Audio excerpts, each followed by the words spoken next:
Gonna talk about the movie called The Kingsman 2021। ये movie मेरी series Kingsman का third part है। Well सच कहूँ तो ये एक तरीके से इस पूरी सीरीज का प्रीक्वल होने वाला है, क्योंकि यहीं से हमें पता चलेगा कि एक्चुअल किंग्समैन यानी कि यूएस की जो इंटरनल और एक्सटर्नल अफेयर्स को देखते हैं उनकी शुरुआत यहाँ से हुई है। एंड आई होप कि इसके पहले आपने मेरे इसका फर्स्ट और सेकंड पार्ट को जरूर देखा होगा, और अगर नहीं भी देखा होगा तो उन दोनों ही वीडियोस का लिंक आपको इस वीडियो की डिस्क्रिप्शन में मिल जाएगा। आप वहां से भी जाकर उन दोनों को चेकआउट कर सकते हैं। So now without wasting time चलिए आते हैं इस कहानी की मेन स्टोरी लाइन की तरफ, जिसकी शुरुआत में हमें 1902 का साउथ अफ्रीका दिखाया जाता है, यानी कि आज से करीब 120 साल पुराना समय, जहां पर हम इस कहानी के लीड कैरेक्टर को देख पाते हैं, यानी कि ऑर्लैंडो, जो कि अपनी पत्नी और साथ ही अपने बेटे के साथ में लॉर्ड किचनर से मिलने के लिए जा रहा होता है। मेरे नाम थोड़ा सा प्रोनाउंस करने में कॉम्प्लिकेटेड है, सो आई विल प्रोनाउंस कृष्णा। तो ये सुनने के बाद कमेंट सेक्शन में मुझे क्रिटिसाइज मत करना कि उसका नाम तो ये था और आपने ये ले लिया। मैं जानबूझकर कृष्णा नाम यूज कर रहा हूं ताकि आप लोगों को समझने में थोड़ा सा इजी रहे। यहाँ पर बेसिकली वर्ल्ड वॉर 1 का वक्त चल रहा होता है, जहाँ पर हम देख पाते हैं कि ऑर्लैंडो अपनी फैमिली के साथ में रेड क्रॉस एजेंसी ने उसे यहाँ पर भेजा होता है एक खास काम को अंजाम देने के लिए। जिसके बाद हम ऑर्लैंडो और कृष्णा की मुलाकात को देख पाते हैं। इससे हमें ये पता चलता है कि वो काफी टाइम से एक दूसरे को जानते थे। ये दोनों आपस में बातचीत कर ही रहे होते हैं और तभी वहां से दूर से एक स्नाइपर इनके ऊपर गोलीबारी करना स्टार्ट कर देता है, जो कि एक दूसरे देश का जासूस होता है, और यहाँ पर वो कृष्णा को मारने के लिए आया था। हालांकि इस गोलीबारी के अंदर ऑर्लैंडो के पैर पर भी गोली लग जाती है, और जैसे ही वो स्नाइपर कृष्णा को मारने वाला होता है तभी ऑर्लैंडो की बीवी एमिली बीच में आ जाती है, जिससे कि वो गोली उसे लग जाती है। ऑर्लैंडो अपनी वाइफ को अपनी गोद में उठाकर कहता है कि मैं तुम्हें कुछ नहीं होने दूंगा, मैं सब कुछ सही कर दूंगा, लेकिन मरने से पहले एमिली उससे कहकर जाती है कि ये मेरा वक्त आ चुका है, मुझसे वादा करो कि तुम हमारे बेटे के लिए वो सब कुछ करोगे जो जरूरी होगा, उसका ख्याल रखोगे, उसे बड़ा करोगे, अच्छी तालीम दोगे। और इतना कहते के साथ ही एमिली वहां पर अपना दम तोड़ देती है। जिसके बाद में सीन शिफ्ट होता है यहाँ से 18 साल आगे, और यहाँ पर हम देख पाते हैं ऑर्लैंडो के बेटे यानी कि कॉनरेड को, जो कि अब काफी बड़ा हो चुका है। कॉनरेड यहाँ पर अपने देश के लिए कुछ करना चाहता है, अपनी सेवा देना चाहता है और अपने देश को दुश्मन देश से आजाद करवाना चाहता है, मगर उसके पिता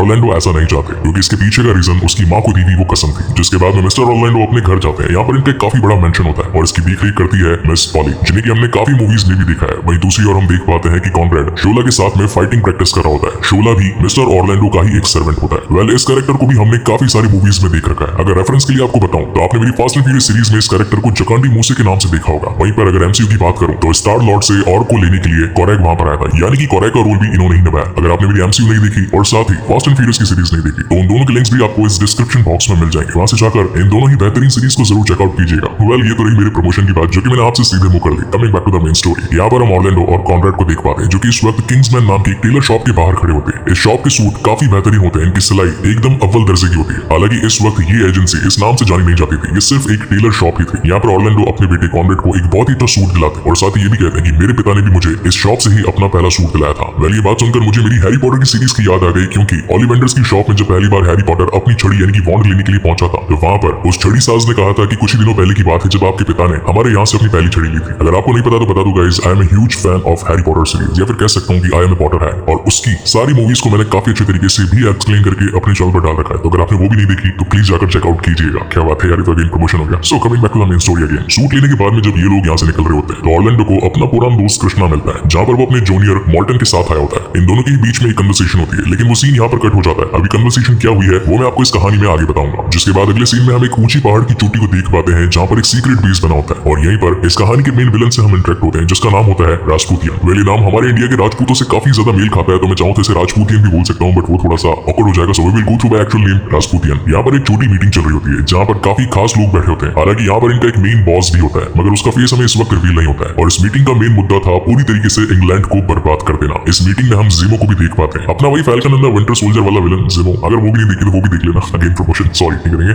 okay so directly on the point, यहाँ पर बॉस अपने सभी लोगों को कहते हैं कि मुझे इस खास काम के लिए तुम सभी पर भरोसा करना है, लेकिन मैं करूँ कैसे? इसके लिए आप लोग मुझे कोई सबूत दे सकते हो? लेकिन ये सुनकर कोई भी शख्स कुछ नहीं बोलता। तभी वहां पर उनका बॉस उन सभी को एक एक रिंग ऑफर करता है। इन रिंग्स की खास बात ये थी कि इनमें एक छोटा सा हाइड स्पेस था, और उस स्पेस के अंदर भरा था पोटेशियम नाइट्रेट यानी कि जहर। सभी को ये कहा जाता है कि बाय चांस अगर आप लोग पुलिस के द्वारा पकड़े गए तो आप सभी को ये जहर खा लेना है और अपने मिशन को बर्बाद नहीं होने देना, यानी कि इस मिशन को बिल्कुल खुफिया रखा जाना चाहिए और किसी को भी कानो कान खबर नहीं होनी चाहिए कि हम इंग्लैंड पर कौन सा खतरा लाने वाले हैं। जिसके बाद उन्हीं लोगों में से एक शख्स को वो बॉस चुनता है और उसे एक खास काम देता है। जिसके बाद हम नेक्स्ट डे को देख पाते हैं, जहाँ पर वो शख्स एक बॉम्ब बना रहा होता है, और साथ ही वो दिन आ चुका होता है इंग्लैंड का, जहाँ पर एक बड़ी सी परेड निकल रही होती है, और उस परेड में इंग्लैंड के रईस यानी कि मिस्टर ऑर्लैंडो और उनके बेटे कॉनरेड भी शामिल होते हैं। और जैसे ये सभी उस परेड में से अपनी कार में बैठकर जा रहे होते हैं, वही शख्स जिसे कि वो इंपॉर्टेंट काम दिया गया था वो सामने आ जाता है और चुपके से उनके ऊपर एक बॉम्ब फेंक देता है। उसका मकसद था इन दोनों के पीछे इंग्लैंड के जो उच्च अधिकारी बैठे हैं उन्हें खत्म कर देना। लेकिन वक्त रहते कॉनरेड को वो बॉम्ब अपनी ओर आता दिख जाता है, और तभी वो अपनी छाती की मदद से उस बॉम्ब को दूर फेंक देता है। तभी वहां पर एक जोरदार ब्लास्ट होता है। हालांकि इस धमाके में ये लोग तो बच चुके थे, मगर वो शख्स जिसने की बॉम्ब फेंका था वो वहां से चुपके से भाग जाता है और कहीं पकड़ा न जाए इसलिए अपनी वफादारी को दिखाते हुए उस जहर को खाने लगता है। मगर तभी वही कार उस रास्ते से निकलती है जिस पर इसने बम फेंकने की कोशिश करी थी, और तभी मौका पाते ही वहां पर वो शख्स बंदूक से उन दोनों अधिकारियों को जान से मार डालता है और ये सीन यहीं पर रुक जाता है। जिसके बाद हम ऑर्लैंडो को देख पाते हैं जो कि अपने बेटे कॉनरेड के साथ में वापस ट्रेन में बैठकर घर की ओर निकले होते हैं। यहाँ पर कॉनरेड अपने पिता से काफी खफा और नाराज होता है। वो हमेशा से चाहता था कि देश के लिए कुछ करे, सेना में जाए, अपने लोगों की हिफाजत करे, मगर उसके पिता उसे ऐसा करने देना नहीं चाहते। वो अपने पिता से कहता है कि काश अगर आपने उन दिनों मुझे सेना में भर्ती करवा दिया होता तो आज जो ये हादसा हुआ वो कभी ना होता। तभी ऑर्लैंडो अपने बेटे को शांत करवाते हुए उसे एक छोटी सी कहानी सुनाते हैं। ये कई साल पुरानी बात होती है जहाँ पर 3 कजन होते हैं जो कि आपस में बहुत ही झगड़ा करते थे। ये तीनों ही राजघराने से थे और जब ये तीनों बड़े हुए तो इनमें कहीं आपस में झगड़े ना हो जाए इसलिए इन्हें देश भी अलग अलग दे दिए ताकि हर कोई अपनी जिम्मेदारी ठीक तरीके से संभाल पाए। जिसमें निकोला को मिला रशिया, जॉर्ज को इंग्लैंड और साथ ही काइजर को मिला जर्मनी। इन तीनों में ही सबसे ज्यादा खतरनाक काइजर ही था क्योंकि वो हर वक्त जंग चाहता था और आए दिन लड़ाई के फरमान सुनाता रहता था। जिसके बाद में सीन शिफ्ट होता है प्रेजेंट टाइम और यहाँ पर हम 2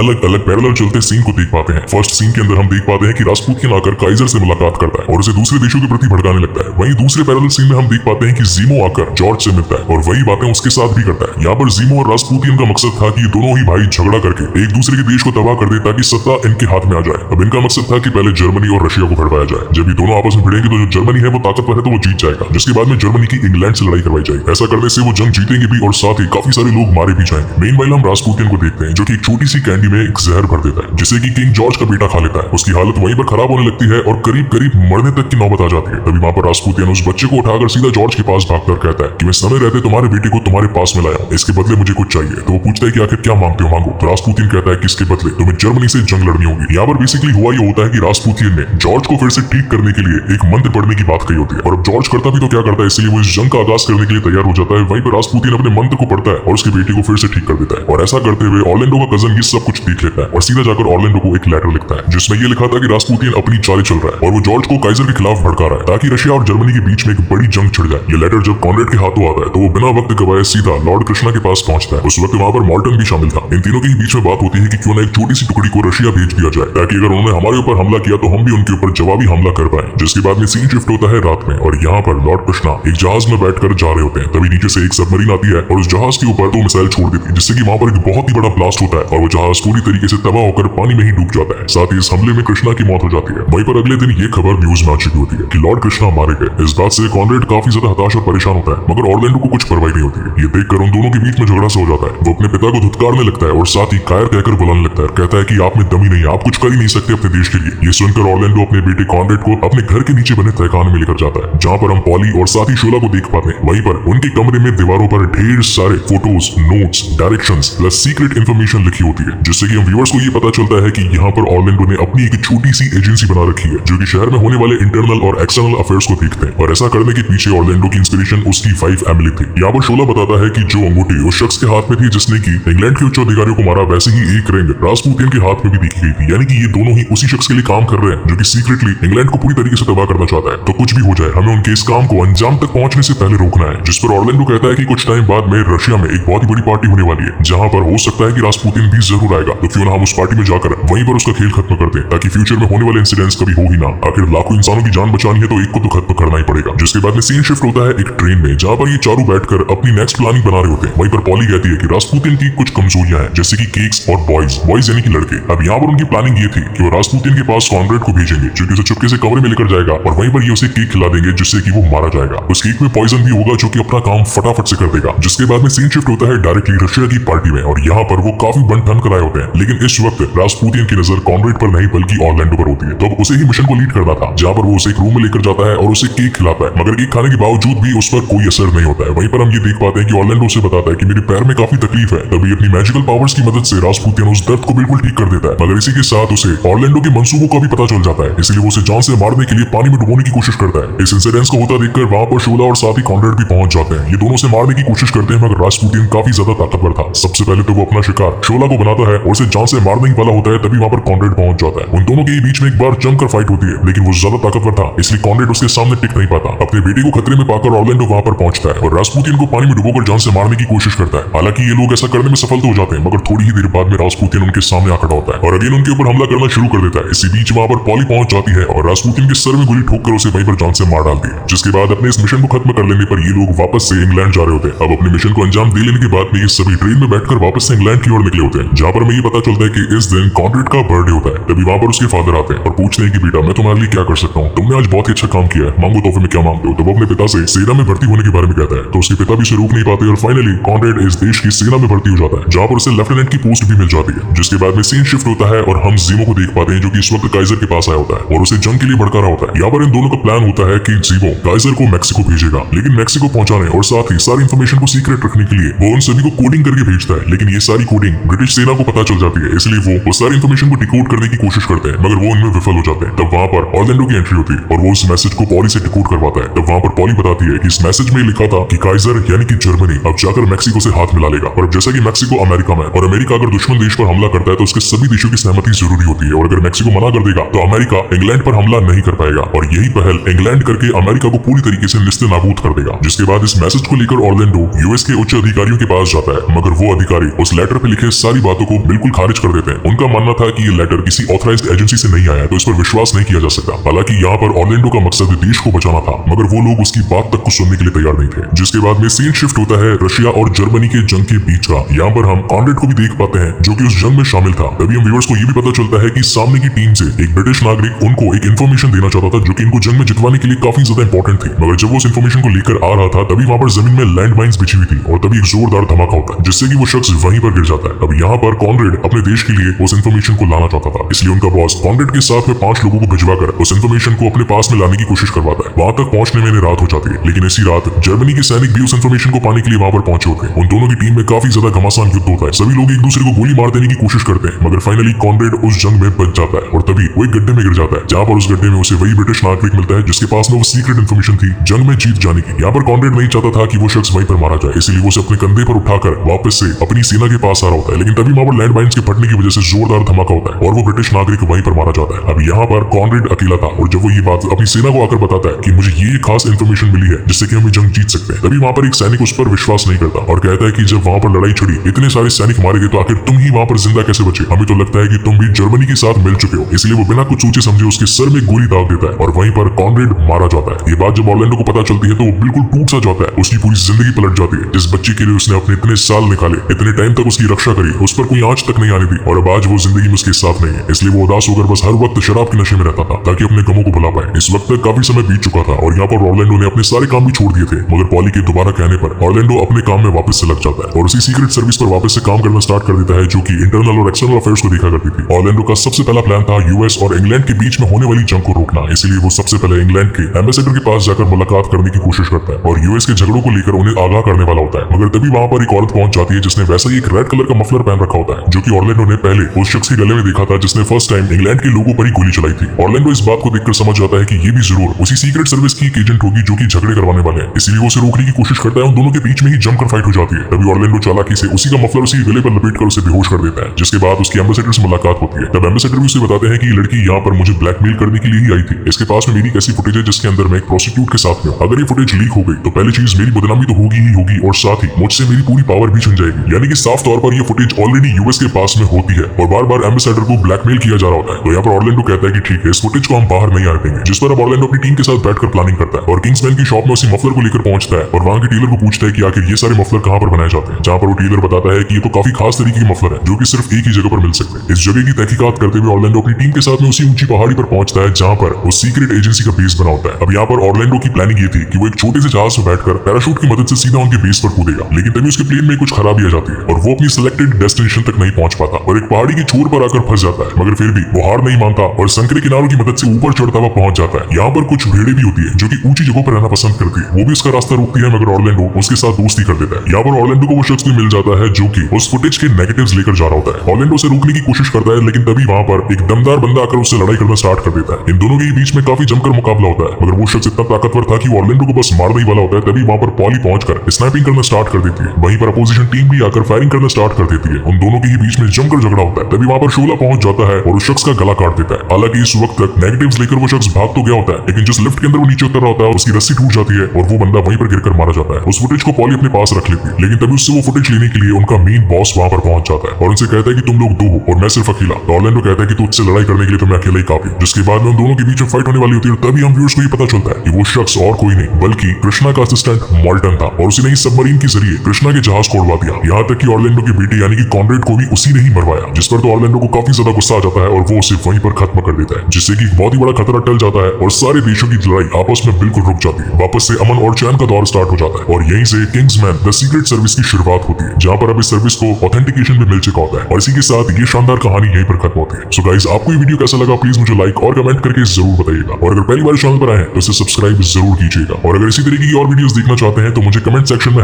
#ऑडेक्स करके अपनी फेवरेट मूवी का नाम बताना बिल्कुल मत भूलिएगा। सो तब तक के लिए कीप वॉचिंग, स्टे सेफ, मिलते हैं